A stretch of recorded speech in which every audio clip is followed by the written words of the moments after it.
2024 की चुनाव हो उससे पहले देश के कई राज्यों में विधानसभा चुनाव होने वाले हैं और इनमें से 3 राज्य ऐसे हैं जहां पर कि भारतीय जनता पार्टी और कांग्रेस के बीच सीधा सीधा मुकाबला होता है। राजस्थान, छत्तीसगढ़ और मध्य प्रदेश। ये मानना पड़ेगा कि छत्तीसगढ़ में इस वक्त कांग्रेस शायद बेहतर करती दिख रही है भाजपा के मुकाबले। मध्य प्रदेश और राजस्थान में दोनों ही मुख्यमंत्री स्लॉग ओवर की बैटिंग कर रहे हैं। तो चुनावी वादों की झड़ी लग चुकी है और कोशिश यही है कि जनता किसी तरह मान जाए और उनको एक मौका और दे दे। तो दोनों ही पार्टियां आदिवासियों के मैदान में उतरने से, आदिवासी पार्टियों उतरने से परेशान है। देखिए, ज्यादा बड़ा नुकसान इसमें उस दल को होगा जिसके पास इस वक्त जो है आदिवासी वोट बैंक वो ज्यादा है। तो हम ये माने कि अब जो है छोटी पार्टियों का उदय होने लगा है इन राज्यों में भी जहां पर कि दो तरफा ही मुकाबला था। छोटी पार्टियां हैं, इनका उदय क्यों हो रहा है, ये कहां से आ रही है? दरअसल क्या हुआ कि जो विकेंद्रीकरण की राजनीति है उसके तहत जिले स्तर तक लोगों को समझ में आ गया है कि हमें कहीं ना कहीं अपनी जो पॉलिटिकल बार्गेनिंग है उसको पूरी तरह लेवरेज करना है।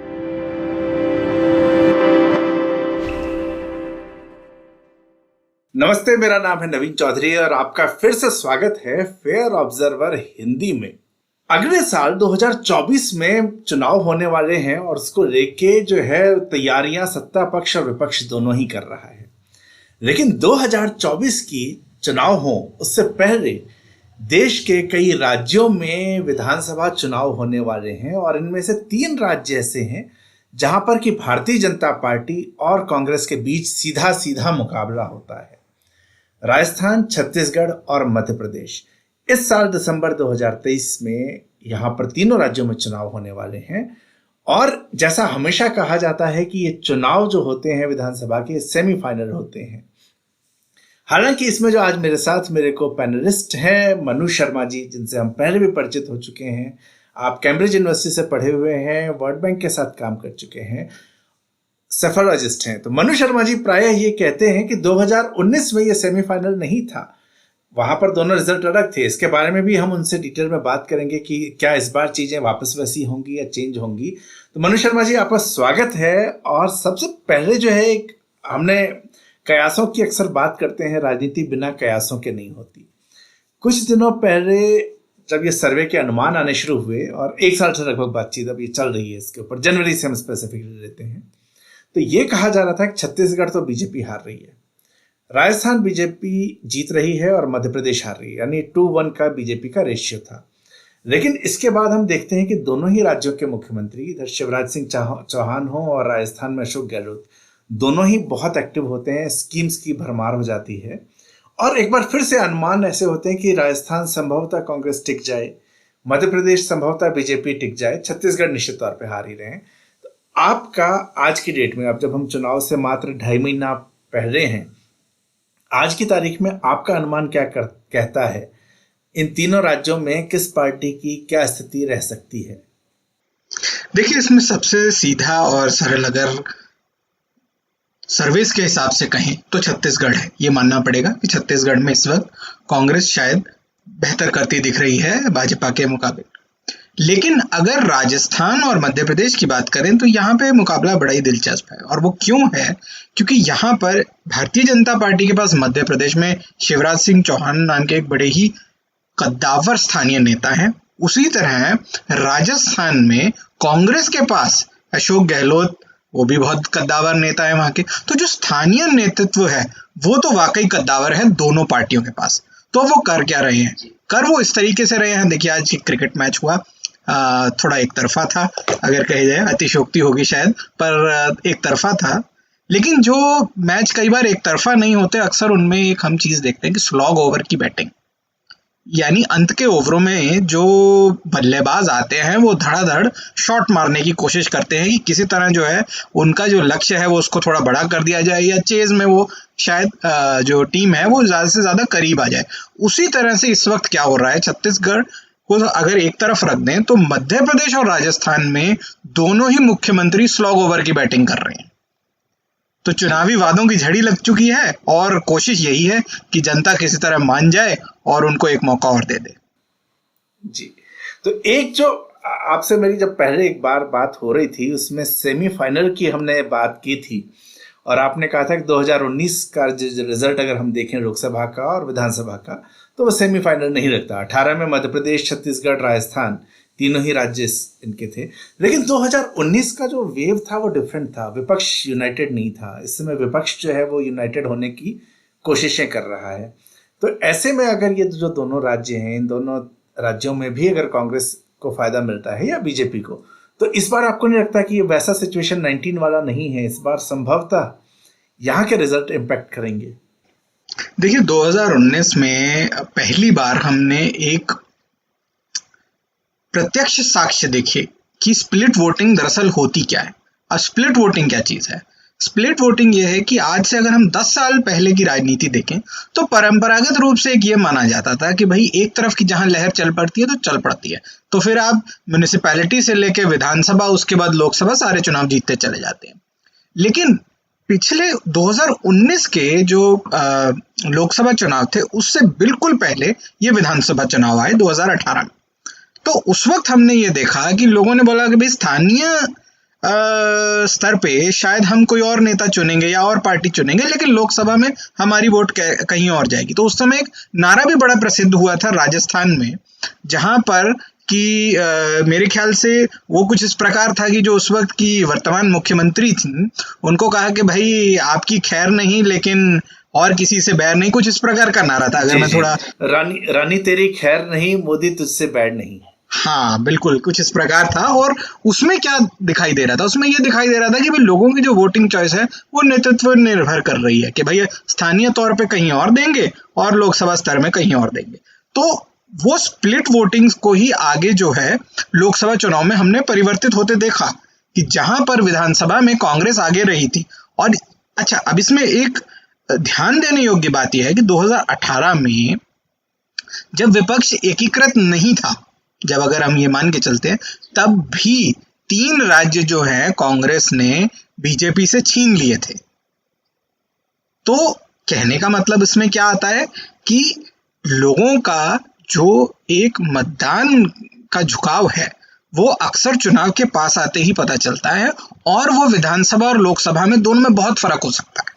लेकिन एक डिफरेंस था, जैसे राजस्थान में बसपा भी चुनाव लड़ती है, बसपा कुछ वोट उठाती है। तो इस बार बसपा तो खैर एक एग्जाम्पल है, वो तो अभी तक गठबंधन का हिस्सा नहीं, लेकिन गठबंधन तो बहुत सारे राज्यों में होगा, उत्तर प्रदेश में, इन सब में गठबंधन होंगे, उसका लाभ तो मिलना है। तो क्या ये वाला डिफरेंस इस बार नजर नहीं आता गठबंधन की वजह से? देखिए, दो तरीके के चुनाव होते हैं हमारे यहाँ। एक होता है लहर का चुनाव, एक होता है लहर रहित चुनाव। जो लहर का चुनाव होता है उसमें आप जैसे तैसे गठबंधन कर लीजिए, कुछ जोर लगा लीजिए, लेकिन जनता अगर एक बारी मन बना लेती है तो फिर उसी तरफ चल पड़ती है। अब जो लहर रहित चुनाव है उसका क्या उदाहरण है? उसका उदाहरण 2018 के विधानसभा चुनाव थे कि लोगों ने देखा कि भाई अच्छा, हमारे सामने क्या क्या चॉइसेस हैं, किसके पास जाना चाहिए, किसको चुनना चाहिए, और अपने हिसाब से एक मन बनाया। तो उसमें जो स्थानीय समीकरण होते हैं कुछ ना कुछ, जिसमें कहीं किसी रीजन में, किसी एक जिले में, किसी एक जगह पे कोई एक समुदाय होता है, कोई दूसरा वर्ग होता है, तो उनकी एक छोटी छोटी पार्टियां बन जाती हैं और वो गठबंधन भी करते हैं। ये एक हमारे लोकतंत्र का अभिन्न हिस्सा है। लेकिन ये सारे गठबंधन तभी प्रभावी रहते हैं जब एक लहर रहित चुनाव हो। तो ये देखना होगा कि इस बार लहर है कि नहीं है। अगर लहर रहित चुनाव है तो उनका कुछ रोल हो सकता है, अगर लहर वाला चुनाव है तो फिर सबके सब एक तरफ, पर जहां जनता का मन होगा वहीं जाएगा चुनाव, वही हो जाएगा। तो हम लोकसभा से अगर फिर विधानसभा पर आए, क्योंकि वही से हमने शुरू किया। देखिए, एमपी राजस्थान को लेकर दावे बदल रहे हैं, उस पर हम आएंगे आगे के सवालों में। लेकिन छत्तीसगढ़ की सिचुएशन सेम टू सेम है। अब जब से स्टेट बना, पहली सरकार शायद कांग्रेस की थी, उसके बाद 15 साल बीजेपी रही, और छत्तीसगढ़ में तो मतलब बीजेपी मान चुकी, कांग्रेस आ रही है। तो मैं 2 चीजें आपसे समझना चाह रहा हूं कि 15 साल के बाद जब सत्ता से बीजेपी बाहर होती है, तो अभी मुख्यमंत्री भूपेश बघेल ऐसा क्या कर रहे हैं कि वो उनको इतनी आसान जीत दिख रही है? किन रीजन से? ये कोई लहर है या कोई स्कीम सरकार की है जिसके साथ आपको लगता है कि यहाँ पर कांग्रेस रिपीट करेगी? देखिए, जो 3 टर्म की एंटी इनकम्बेंसी होती है जिसके कारण बीजेपी हारी थी, वो अक्सर बहुत प्रभावी सिद्ध होती है। लेकिन उसका एक मुख्य कारण होता है कि वो प्रभावी क्यों सिद्ध होती है। और वो होता है कि जो नेतृत्व होता है, जो नेता होता है, उसके प्रति कितनी नाराजगी है। तो पिछले चुनाव में हमने ये देखा कि जो भाजपा का स्थानीय नेतृत्व था, उसके खिलाफ शायद लोगों की नाराजगी बहुत ज्यादा थी, पर उससे तो आप एक ही चुनाव जीत सकते हैं, अगले का क्या। तो इस बार क्या हो रहा है कि उस चुनाव के बाद जो कांग्रेस का नेतृत्व उपजा, उन्होंने वहां पर जो उनका परंपरागत वोट बैंक था उसको तो अपने पास ही रखा, उसके अलावा जो बीजेपी की तरफ जिनका झुकाव था उस वोट बैंक में से भी कुछ हिस्सा वो अपनी तरफ लाने में शायद कामयाब होते दिख रहे हैं। इसी कारण सर्वे में इस वक्त वो आगे चल रहे हैं। तो छत्तीसगढ़ में ही एक आपका सर्व आदिवासी समाज इस बार 50 सीटों पर चुनाव लड़ने की बात कर रहा है, 90 सीटें वहां पर। और राजस्थान में आप देखिए तो यहाँ पर भी बीटीपी है जिसने 4 सीटें जीती थी, हालांकि उसके अब 2 हिस्से हो गए। मध्य प्रदेश के अंदर भी बहुत सारी आदिवासी सीटें हैं और इनका प्रभाव है, तो ये हिस्से कहीं के आपस में मिलते हैं। तो अब ये जो हर जगह हम देखें, आदिवासी समाज जो है वो अलग से एक अपनी डिमांड कर रहा है, अलग से पॉलिटिकल उनका जो है वो अपनी जगह बनाना चाहते हैं। राजस्थान में जैसे मीणा जो है एसटी में आते हैं, आदिवासी माने जाते हैं, पर उनका बहुत पॉलिटिकल स्टैंडिंग है। लेकिन बीटीपी जो है ये डूंगरपुर की तरफ जाता है, वहां पर जो है डूंगरपुर बांसवाड़ा जहां पर की भीड़ ज्यादा है। तो दोनों ही पार्टियां आदिवासियों के मैदान में उतरने से, आदिवासी पार्टियों के उतरने से परेशान है। तो हम ये मान के चल रहे हैं कि आदिवासी समाज जो है इन दोनों ही पार्टियों से छिटक रहा है इस समय। और अगर छिटकता है तो ज्यादा बड़ा नुकसान हम किसे मानते हैं, बीजेपी को या कांग्रेस को? देखिए, ज्यादा बड़ा नुकसान इसमें उस दल को होगा जिसके पास इस वक्त जो है आदिवासी वोट बैंक वो ज्यादा है। तो इसके लिए अब हम अगर तो लोकसभा देख के चलें तो लोकसभा चुनावों में भारतीय जनता पार्टी ने जितनी भी परंपरागत रूप से भी और वैसे आरक्षण के रूप में भी जो सीटें थी उन पे अच्छी बढ़त हासिल की थी। लेकिन जब विधानसभा का प्रश्न आता है तो मैं फिर कहूंगा कि जो स्थानीय समीकरण है वो कहीं ना कहीं हावी होने लगते हैं। कैसे? जैसे कि छोटी पार्टियां हैं, इनका उदय क्यों हो रहा है, ये कहां से आ रही हैं? दरअसल क्या हुआ कि जो विकेंद्रीकरण की राजनीति है उसके तहत जिले स्तर तक लोगों को समझ में आ गया है कि हमें कहीं ना कहीं अपनी जो पॉलिटिकल बार्गेनिंग है उसको पूरी तरह लेवरेज करना है। पूरी तरह लेवरेज करने का मतलब कि जितना हमको सत्ता में हिस्सा मिलना चाहिए उसके लिए हमें भरपूर प्रयास करना चाहिए। तो सिर्फ आदिवासी समुदाय की बात नहीं है। अगर आप भारतीय जनता पार्टी के उत्तर प्रदेश में गठबंधन देखेंगे तो कई छोटी पार्टियों के साथ हैं, वो भी दरअसल इसी एक समीकरण का हिस्सा है और ये भारत भर में हो रहा है। जी, तो हम ये माने कि अब जो है छोटी पार्टियों का उदय होने लगा है इन राज्यों में भी जहां पर कि दो तरफा ही मुकाबला था। और मैं यहाँ राजस्थान का एग्जांपल कोट करता हूँ। राजस्थान को जो है हर बार वो कहते हैं कि राज बदलता है, अब सीएम कह रहे हैं रिवाज बदलेगा। लेकिन जो कई सारे फैक्टर राजस्थान में होते हैं, यहाँ पर अगर आप रिकॉर्ड देखें तो 15 से 20 जो है निर्दलीय लोग जीतते हैं, या कोई और पार्टी, बसपा के 5-6 जीत जाएंगे या किसी ने छोटी पार्टी बनाई। पिछली बार हनुमान बेनीवाल ने आरएलपी बनाई, उन्होंने जीता, हनुमान के साथ जाट वोट आ गए। अब इस बार अगर देखें तो आम आदमी पार्टी भी है, एआईएमआईएम भी है, आरएलपी भी आ रही है। तो जब ये सारी पार्टियां आने लगती हैं तो एक सर्वे में देख रहा था जिसने कि बीजेपी कांग्रेस दोनों को 80 से नीचे रख दिया और बाकी सीट जो है इन पार्टीज में बढ़ रहा था। तो ये जो छोटी छोटी पार्टीज जो राजस्थान में या एमपी में या छत्तीसगढ़ में नहीं थी, इन पार्टियों का प्रभाव कितना है? और राजस्थान के स्पेसिफिक मैटर में मैं समझना चाह रहा हूँ, आरएलपी, आम आदमी पार्टी और एआईएमआईएम, इसको देख के आप क्या देखते हैं कि किस तरह का इम्पैक्ट ये करने वाले हैं? देखिए, राजस्थान की जो राजनीति है कम से कम पिछले 3 दशक की, उसमें एक चीज बहुत साफ रही है कि जो स्थानीय नेतृत्व है और उनके साथ जुड़े जितने भी कद्दावर स्थानीय राजनीतिज्ञ हैं वो बहुत ज्यादा इलेक्शन में एक भूमिका निभाते हैं, उसको मना नहीं किया जा सकता।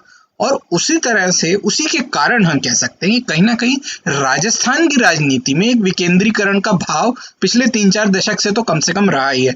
चाहे बीजेपी के दौरान जो है हम बात कर लें तो शेखावत जी थे जो बाद में उपराष्ट्रपति भी बने देश के, फिर उसके बाद जब वसुंधरा जी आई तो वो अपने साथ एक कहते हैं एक गुट को लाई जो उन्हीं के साथ बहुत लॉयल रहा है। और अब उसके आगे की देखते हैं कि क्रमशः क्या कहानी होती है। वहीं कांग्रेस में भी ऐसा ही रहा है कि अशोक गहलोत जब से आए हैं राजनीति में। हालांकि सचिन पायलट जी ने बड़ी कोशिश करी है उन्हें हटाने की, लेकिन एक जो उनका गुट है वो हावी रहा है अभी तक। और जो केंद्र का भी कांग्रेस में ये माना जाता है कि हाईकमान कल्चर बड़ी सुदृढ़ रही है और शुरू से रही है, तो केंद्र भी वहां पर जो है कांग्रेस का केंद्र कुछ खास कर नहीं पाया है। शायद चाहते थे कभी, अब वो हमें तो नहीं पता कि उनका मन में क्या था, लेकिन कम से कम मीडिया रिपोर्ट्स के हिसाब से यही लगता था कि शायद कुछ हलचल का भाव है, लेकिन वो कुछ हुआ नहीं। वो भी आज वहीं के वहीं हैं। वसुंधरा जी की भी उनका भी अपना स्थान है, और ऊपर से बाकी के जो नेता हैं वो भी बैठे हुए हैं इस उम्मीद में कि शायद वो आगे बढ़ जाएं। तो हर पार्टी का यही हाल है, और इसी कारण से उनमें गुट बने हैं। और गुट बने होने के कारण क्या होता है कि हम ये अक्सर देखते हैं कि कुछ क्षेत्रों में जो होती है पार्टी अच्छा करती है, और वहीं दूसरी जगह पर भीतरघात का शिकार हो जाती है, और ये दोनों पार्टियों के साथ होता है। कांग्रेस का भी यही हाल होता है, बीजेपी का। तो मेरे ख्याल से उस कारण से कुछ सर्वे शायद ऐसा कह रहे होंगे, लेकिन ये सब कुछ निर्भर करेगा कि ये लहर का चुनाव है कि लहर। एक बड़ा कारण ये है कि वो कह रहे हैं आरएलपी जो हनुमान बेनीवाल की पार्टी थी, जिसकी 3 ही सीटें थी, ये इस बार बड़ा डेंट लगा सकती है। और दूसरा आम आदमी पार्टी का आना और एआईएमआईएम इसका आना भी एक महत्वपूर्ण फैक्टर है यहाँ पर। तो इन 3 पार्टीज को लेके, क्योंकि इससे पहले और पार्टी से यहाँ चला नहीं है, लेकिन अब ये संभावना लग रही है कि पार्टीज ले जा सकती हैं सीट्स। देखिए, अब जैसे आम आदमी पार्टी की बात करें, अब आम आदमी पार्टी है तो उत्तराखंड के चुनाव भी थे, वो एक पहाड़ी प्रदेश था, हिमाचल प्रदेश के हुए, दोनों में वोट शेयर में बहुत भारी फर्क था। और उत्तराखंड में तो कई वो ये भी मानते थे कांग्रेस वाले कि शायद हमारा ही नुकसान हो रहा है। और हिमाचल प्रदेश में उनका पूरा जोर इस बात पे रहा कि भाई बीजेपी से तो एक लड़ना ही है, आम आदमी के पास भी, जो आम आदमी पार्टी के पास जो वोट शेयर है उसको जाने नहीं देना। लेकिन क्या है कि दोनों ही प्रदेश पहाड़ी हैं, दोनों में ही ये पार्टियां खड़ी थी, लेकिन एक में कुछ रिजल्ट आया, दूसरे में कुछ आया। तो इसका मतलब क्या है? इसका मतलब देखिए ये है कि जनता जो है वो किस तरफ जाएगी। अब अगर हम ये मान लें कि आम आदमी पार्टी, फिर बेनीवाल जी की जो पार्टी है एआईएमआईएम है, ये सबके सब एक ट्रांसफरेबल और फिक्स्ड वोट शेयर लेंगे ही लेंगे हर हालत में, तो फिर हाँ, कुछ समीकरण नए बन सकते हैं। लेकिन अगर हम ये देख के चलते हैं कि जो एक वोटर होता है वो कंपोजिट पिक्चर देखता है, वो देखता है सामने पूरी पिक्चर क्या है, कौन सत्ता में आता दिख रहा है, कौन नहीं है, मेरा हित कहाँ है, फिर थोड़ा सा माहौल बदल जाता है। तो यहाँ पे फिर मैं कहूंगा कि लहर का चुनाव है कि लहर रहित है, ये देखना पड़ेगा। इस बार यहाँ राजस्थान की तो कम से कम मैं कह सकता हूँ कि लहर किसी की नहीं दिख रही है। यूजुअली जैसे पिछली बार का वो हम नारे की बात कर रहे हैं कि वसुंधरा जी के अगेंस्ट माहौल था, उससे पहले अशोक गहलोत के अगेंस्ट बहुत नाराजगी थी। इस बार इंटरेस्टिंगली न किसी के पक्ष में लहर है न विपक्ष में है। हालांकि नीचे नीचे विधायकों से नाराजगी है, ये मैं जयपुर में रहने के कारण ये एक इंसाइट मैं आपको शेयर करूं। लेकिन एक फैक्टर जब हम लोकसभा वाली अब राजस्थान की बात करें, राजस्थान का यूजुअली जो एक फैक्टर रहा है कि जब भी लोकसभा चुनाव हुए, वाजपेयी जी के समय में हमने देखा या तो 18 और 7 का होता था या 25 सीटें एक साथ एक तरफ चली जाती थी। मोदी जी के भी दोनों टेन्योर में 25-25 सीटें आई हैं। एक फैक्टर बड़ा 19 में रहा कि जाट जो थे उनकी नाराजगी बीजेपी से किसान आंदोलन से पहले थी, लेकिन नाराजगी निपट गई। इस बार जाटों की नाराजगी थोड़ी सी ज्यादा बढ़ गई है। एक कारण रहा कि सतीश पूनिया जो कि प्रदेश अध्यक्ष थे उनको हटा दिया गया, और बड़े गलत तरीके से हटाया, स्टेटमेंट देने के बाद कि उनको रखा जाएगा, हटाया गया। तो वो एक इम्पैक्ट जाटों का नाराजगी दिखती है। कई सारी स्कीम्स को लेकर जाटों में नाराजगी दिखती है। और हनुमान बेनीवाल, जाट कम्युनिटी चूंकि मार्शल कौम है, हनुमान बेनीवाल जो है वो उस तरह की बात करते हैं कि एकदम बस लड़ जाएंगे, भिड़ जाएंगे, तोड़ देंगे, फोड़ देंगे। अब तक हनुमान बेनीवाल जो है उनके पीछे एक युवा वर्ग जरूर है उनके साथ। हनुमान बेनीवाल अभी तक बीजेपी के साथ थे। लोकसभा के अंदर जो है वो एक सीट जो बीजेपी की 24+1 है, वो एक सीट आरएलपी की है। अब जो सिचुएशन हुई है, हनुमान बेनीवाल के गढ़ में ज्योति मिर्धा को ले आया गया, जो कि कांग्रेसी नेता थी, बड़ा परिवार। उनके आने से इसको हनुमान बेनीवाल के लिए चैलेंज माना जा रहा है, और हनुमान बेनीवाल ने खुली नाराजगी जाहिर कर दी। और अशोक गहलोत अब हनुमान बेनीवाल को अपने फोल्ड में लेते हैं। तो विधानसभा में तो मैं आपकी इस बात से सहमत हूं कि ये जनता वो पिक्चर देखेगी बड़ा। लेकिन जब कास्ट बेस्ड वोट पड़ेगा, क्योंकि राजस्थान में इस समय लगभग 13 या 14% जाट वोट है, सबसे ज्यादा विधायक भी जाट हैं, और उसमें अधिकतर कांग्रेस के विधायक हैं। तो लोकसभा में नहीं लगता कि इस बार 25 में कहीं ना कहीं वो नुकसान कर सकता है। ऐसी कुछ सीट्स पे जहां जाट बाहुल्य है, उन 5-6 सीटों के अंदर जो है इम्पैक्ट हो जाएगा नेगेटिव बीजेपी के लिए। देखिए, दो चीजें हमारी राजनीति में ध्रुव सत्य की तरह रहती हैं। पहला कि सत्ता विरोधी सेंटिमेंट, एंटी इनकम्बेंसी सेंटिमेंट आता ही आता है, और खासकर जब 2 बार का टर्म हो जाए तो फिर कुछ थोड़ा ज्यादा आता है। उसके अलावा खास बात क्या है, और ये हमारी राजनीति का एक विरोधाभास सा है, कि जीतने के लिए तो आपको ज्यादा से ज्यादा लोग अपने साथ चाहिए, सारे वर्ग, सारे समुदाय, लेकिन जैसे ही आप सबको अपने साथ जोड़ेंगे तो उनमें गुटबाजी शुरू हो जाएगी। तो उसमें होगा भाई मैं आगे रहूं या मैं आगे रहूं। अब होता क्या है, उसी के कारण अक्सर हम देखते हैं कि पहले जो कोई 2 पार्टियां अलग थीं या 2 समुदाय अलग अलग थे और वो ज्यादा मत प्रतिशत ले रहे थे, जब एक पार्टी में आते हैं या एक गठबंधन में आते हैं तो अक्सर देखते हैं मत प्रतिशत गिर जाता है। इस कारण क्या है कि हमारी राजनीति में जो मैथ्स है वो कई बार केमिस्ट्री के साथ बैठता नहीं। तो तो तो उस लिहाज से अगर हम देखें तो भारतीय जनता पार्टी के सामने एक बड़ा सवाल है कि उन्होंने भाई सबको इकट्ठा तो कर लिया और वो जीतते भी चले आ रहे हैं, तो एक तो सत्ता विरोधी उसका सामना उन्हें करना पड़ेगा। दूसरा कि अब उनके पास सबके सब आ गए या ज्यादातर लोग आ गए, जितना वो एकत्रित कर सकते थे उतने आ रहे हैं शायद। अब लेकिन उनमें गुटबाजी होगी, उनमें खेमेबंदी होगी, तो उसका भी एक नुकसान रहेगा। लेकिन सवाल यह है कि नुकसान कितना होगा, कुछ सीटों का होगा या बिल्कुल नहीं होगा या बहुत ज्यादा होगा, ये जनता के हाथ में, जनता जनार्दन है। जी, तो इसी में अब हम अगर इनकी बात करें शिवराज सिंह चौहान की, बल्कि मैं दोनों की ही फिर से बात करूंगा क्योंकि छत्तीसगढ़ हम क्लियर हैं। उन्होंने एक लाडली बहन योजना शुरू की, बड़ी तारीफ हुई। अशोक गहलोत ने राहत कैंप किया, मुफ्त मोबाइल उन्होंने महिलाओं को बांट दिया है। तो वो एक कहावत है, माले मुफ्त दिले बेरहम। तो दोनों ही मुख्यमंत्री जो है मुफ्त का माल जनता का उठा के बेरहम की तरफ बांटे चले जा रहे हैं। खजाना लुट रहा है, वो एक अलग कहानी है, उसके ऊपर तो कभी और अलग से बात हो। लेकिन जो हम सारी इक्वेशन बात कर रहे थे इसमें इंटरनल पॉलिटिक्स की भी हमने बात की कि दोनों ही नेता अपनी पार्टी के नेताओं से परेशान है। थोड़ी देर के लिए हम ये सारा का सारा एंगल छोड़ देते हैं कि जो भी AIMM होगा, आप होगी, RLP होगी या मध्य प्रदेश में आदिवासी पार्टी कोई आ जाए, इनको छोड़ें तो विद इन द पार्टी। मैं अगर बीजेपी की बात करूं तो वसुंधरा जी को जगह नहीं मिल रही, इसलिए उनकी अपनी नाराजगी है पूरी तरह से यहाँ पर। तो बीजेपी कमजोर है, लेकिन बीजेपी की उम्मीद ये है कि अशोक गहलोत अभी तक जिस तरह से कब्जा पार्टी पे बनाए हुए हैं, सचिन पायलट जो है अपने वोट उनकी तरफ नहीं आने देंगे। वो चाहेंगे कि पार्टी हार जाए ताकि उनके ऊपर उनके हाथ में कमान आए। यही चीज हम मध्य प्रदेश में देखते हैं।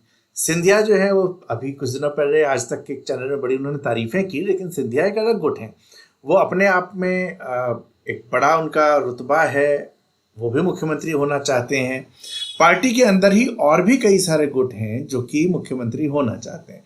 तो ये सारे लोग भी इस बार जब कांग्रेस बीजेपी हार ही गई थी, जोड़ तोड़ की सरकार बनी, तो क्या ये सारे लोग भी नहीं चाहेंगे, क्योंकि सबसे आसान तरीका सत्ता पाने का है कि आप अपनी पार्टी हरवा दें ताकि जो प्रमुख नेता है वो पीछे हट जाए। तो सिंधिया और पायलट और अन्य सभी जो भी नेता विद इन पार्टी हैं विरोधी, ये अशोक गहलोत और शिवराज सिंह चौहान के लिए रास्ता कितना आसान होने देंगे? देखिए, आसान होने देंगे कि नहीं, ये सवाल जो है ये इस पे निर्भर करेगा कि वो अपना भविष्य कैसा देखते हैं। अब पायलट जी जो हैं वो काफी समय से जो है उनकी फ्लाइट टेक ऑफ होना चाह रही है, लेकिन वही है बात कि भाई भीतरगात आड़े आ जाता है और कहीं ना कहीं गहलोत जी जो है वो सत्ता नहीं छोड़ना चाहते। वहीं पे सिंधिया जी का भी यही है। तो उसका सवाल क्या है कि राजनीति में हमेशा जो होता है, आप अपने से जो नंबर 2 होता है उसके प्रति हमेशा सचेत रहते हैं कि भाई ये मेरी कुर्सी की तरफ देख रहे हैं, और जो नंबर 2 पे बैठे होते हैं वो इस आस से बैठे होते हैं कि कब हमारा प्रमोशन हो। और ये जाहिर सी बात है कि एक हर व्यक्ति को ये रहता है कि मैं जीवन में आगे बढ़ूं, तो ऐसा सोच होना कोई बहुत बड़ी बात भी नहीं है। लेकिन सवाल क्या है कि सवाल ये है कि भारत एक युवा देश है और यहाँ पर हम एक सामाजिक रूप से और राजनीतिक रूप से एक हाई टर्नओवर कंट्री है।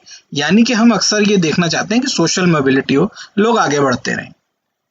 तो अब उससे, लेकिन ये कहना कि चेंज के लिए चेंज ले आना कि भाई और कुछ नहीं है तो सब बदल देते हैं, अब उसके खिलाफ जो एक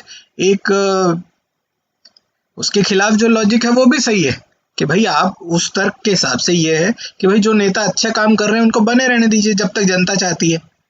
तो इस वक्त सवाल दोनों के बीच में यह है कि जनता और उसके साथ में जो एक सोशल मोबिलिटी है कि भाई नए लोग आने चाहिए। अब यहाँ पर मेरे ख्याल से जो मामला है वो इसलिए कॉम्प्लेक्स हो जाता है, इसलिए थोड़ा सा टेढ़ा मेढ़ा हो जाता है कि दोनों ही पार्टियों के पास कोई बहुत बड़ा कारण नहीं है नया नेतृत्व आगे लाने का, कि भाई या तो हो कि भाई नीचे से डिमांड हो या इलेक्शन जीत के लाए हो।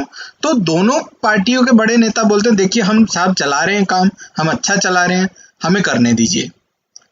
तो अब इस वक्त क्या है कि पार्टी दोनों ही जो जो ऊपर बैठे हैं, जो जो बड़े नेता हैं, उनको भी नहीं कह सकते कि भाई छोड़िए, और जो नए लोग हैं जो अभी पर्दे के पीछे हैं, जो चाह रहे हैं कि हम आगे आए, उनको भी नहीं कह पा रही कि आप उम्मीद अभी छोड़ दीजिए जब तक।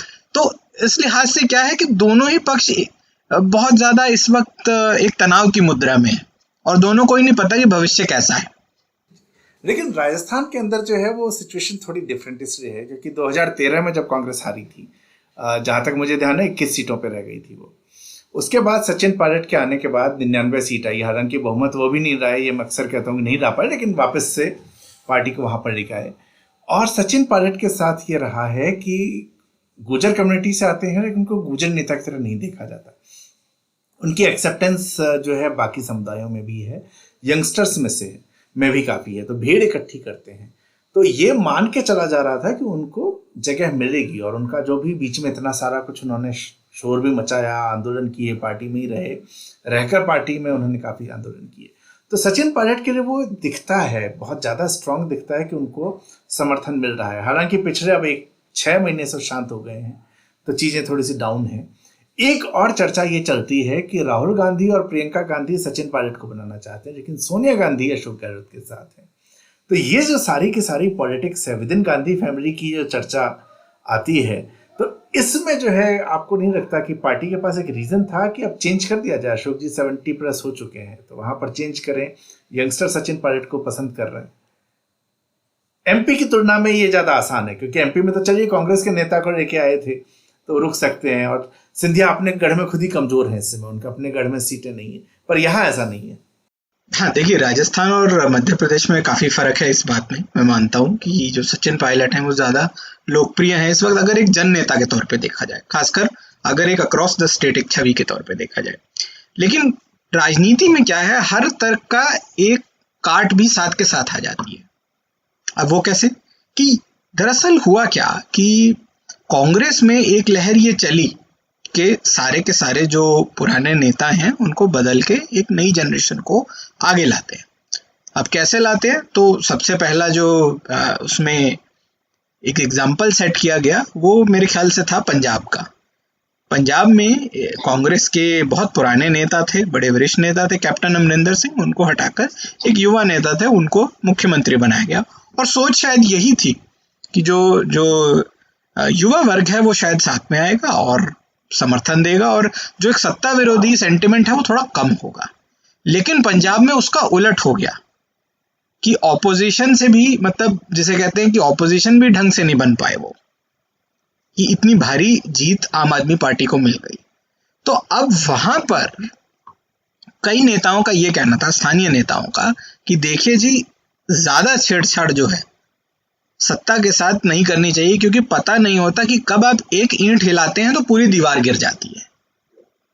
तो उसी तरीके से क्या है कि कांग्रेस में एक सेंटिमेंट ये आया था कि सब नए नेताओं को आगे लाते हैं, लेकिन वो उसका नुकसान हो गया। अब वहीं पे ऐसा अकेला नहीं कि सिर्फ कांग्रेस के साथ हुआ, कर्नाटक में भारतीय जनता पार्टी ने नेतृत्व बदला, वहां पे हार का सामना करना पड़ा। लेकिन उससे पहले उत्तराखंड में जब बदलाव हुए उसका फायदा हो गया। तो हर तर्क की अपनी काट साथ के साथ आ जाती है। अब आप ये बोलें कि भाई ये वाला एग्जाम्पल तो ठीक है लेकिन ये वाला उदाहरण जो है इसको हम नहीं मानते, वो करना बड़ा मुश्किल हो जाता है। बिल्कुल। तो लेकिन एक चीज हम देखते हैं कि जो कहा जाता है युवा जोश के बावजूद जो है बुजुर्गों ने कमान पूरी संभाली हुई है। शिवराज सिंह चौहान के लिए भी चर्चा आई गई थी कि तो गए, लेकिन उन्होंने फोर्ट अपना संभाल लिया और वापस की मैं जिता दूंगा। अशोक गहलोत के लिए भी जब उनका राष्ट्रीय अध्यक्ष के लिए नाम चला था, हो गया, गए, वापस से उनकी भी एक कमबैक है दोनों की।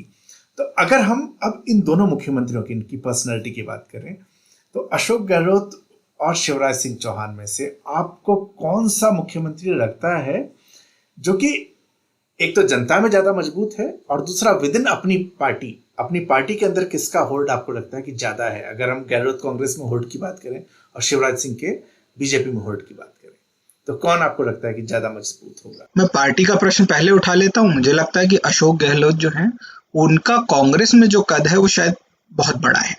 मेरे ख्याल से कि वो, अगर हम हाईकमान को छोड़ दें और उनके आसपास के एक दो नेताओं को छोड़ दें, तो शायद उनके बाद उन्हीं का नंबर या उन्हीं का कद आता है। और उसका बहुत बड़ा कारण ये है कि अहमद पटेल जी के जाने के बाद से कांग्रेस के पास कोई बहुत बड़ा स्ट्रैटेजिस्ट पॉलिटिकल साइड से अगर है तो वो अशोक गहलोत है। भारतीय जनता पार्टी के साथ क्या है कि शिवराज सिंह चौहान जो हैं, वो शायद पार्टी में अभी इस वक्त उनका कद वो नहीं है, लेकिन कैडर्स के बीच की बात करें और वोटर्स के बीच की बात करें तो उस मामले में शिवराज सिंह चौहान काफी मजबूत हैं। और उसका कारण क्या है कि वो वहां पे अपने पद पे बहुत समय से रहे हैं, और राजनीति जो है वो एक सामाजिक पूंजी, सोशल कैपिटल का खेल होता है, और जितना समय आप राजनीति में बिताते हैं उतनी आप उस जमा पूंजी को इकट्ठा कर पाते हैं, और उसका आपको एक ना एक दिन लाभ मिलता ही रहता है। तो ये मेरा मानना है कि वो उनको उस चीज का लाभ अभी तक मिलता आया है। अच्छा, मध्य प्रदेश में एक ये क्वेश्चन मेरे दिमाग में से आया कुछ दिनों पहले। मुझे महाराष्ट्र के किसी व्यक्ति ने कहा कि जब सरकार तोड़ फोड़ करके बनाई गई, शिंदे बन गए, तो उद्धव ठाकरे के लिए एक जनता के बीच में ये एक फीलिंग है कि बेचारा उद्धव, भले उनको बहुत पसंद ना करते हो, और हमारे देश में सिंपैथी वेव तो हमें पता ही है किस तरह से चलता है। तो ये सिंपैथी वेव जो, क्योंकि एमपी ने में भी जनता ने जो है बीजेपी को नहीं दी थी सत्ता, इस बार कांग्रेस को दी थी, और जो जोड़ तोड़ हुई बीजेपी फिर से आ गई। तो ये जो बेचारा वाला फैक्टर है, क्या वो कमलनाथ के साथ हो सकता है? और एक और चीज कि शिवराज सिंह का चेहरा जो है वो भी काफी लंबे समय से तक था। सर रमन सिंह के साथ हुआ कि एक फटीक फैक्टर आया, शिवराज सिंह के साथ भी वो फटीक फैक्टर पिछले चुनाव में नजर आ रहा था। और इस बार भी क्या है, मेरा अपना एक अनुभव है जो मैंने मध्य प्रदेश में कुछ विद्यार्थी परिषद के पुराने कार्यकर्ताओं से, जो अभी भी या तो एक्टिव हैं या युवा मोर्चा में आ चुके हैं, जब आप उनसे वैसे पूछेंगे तो कहेंगे नहीं भैया मजा आ रहा है, शिवराज सर ये हैं, शिवराज जी ये हैं। लेकिन जब थोड़ा सा कुरेदो तो कहते हैं अरे बदल डालो यार। तो ये जो फटीक फैक्टर है, क्या अब शिवराज सिंह चौहान के साथ आ चुका है? अशोक गहलोत के साथ ये प्लस पॉइंट है कि क्योंकि सत्ता बदल जाती है, पर शिवराज सिंह के साथ वो नहीं है, कांग्रेस को भी तोड़ा है। तो ये तो मैं जानना चाह रहा हूँ, क्या वो फटीक फैक्टर है? दूसरा, अगर शिवराज सिंह इस बार फिर वापस आते हैं तो उसमें लाडली बहन योजना का ही प्रमुख हार वो होगा, या फिर कोई और रीजन है कि वो हार जाए? तो आपको लगता है कि इन कारणों से वो हार सकते हैं, अगर हारे तो? देखिए, फटीग फैक्टर जो है वो सत्ता विरोधी सेंटिमेंट का ही एक दूसरा नाम है। कि अक्सर क्या होता है कि लोग एक नेतृत्व से या नेता से ऊब जाते हैं तो वो विपक्ष को वोट दे आते हैं। उसमें कई बार अपनी ही पार्टी के लोग भी होते हैं, और फिर जो विपक्ष को वैसे ही वोटर है वो तो है ही है।